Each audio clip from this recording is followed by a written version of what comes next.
La première partie de la leçon, ça discute des deux sortes de variables.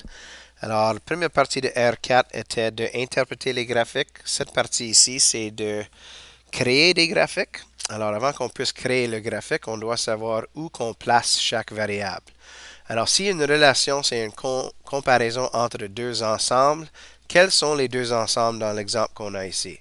Alors, on parle de différentes grandeurs de sacs de popcorn à toutes des différents prix. Ok? Alors, mes deux ensembles sont mes grandeurs, vraiment, de sacs et les prix.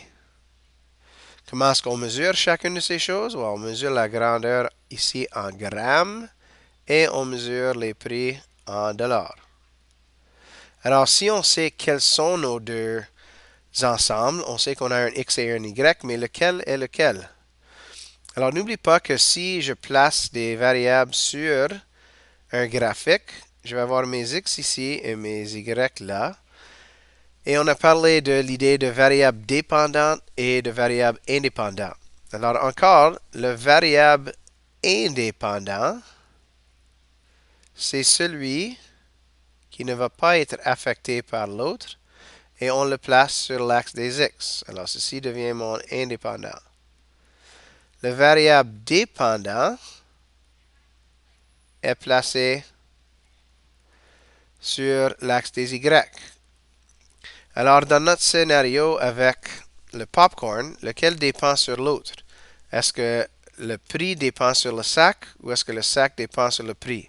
Si j'arrive au cinéma puis je commande un popcorn, est-ce que je vais juste mettre beaucoup de change sur le comptoir et de leur demander de me donner autant de popcorn que je peux avoir? Ou est-ce que je commande une grandeur et ils vont me dire quel est le prix? Probablement le deuxième scénario. Alors dans ce cas, le prix va dépendre sur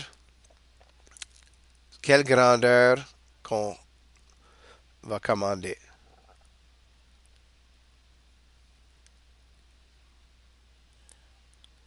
Alors, ça, c'est la première chose qu'on doit établir avant de créer le graphique.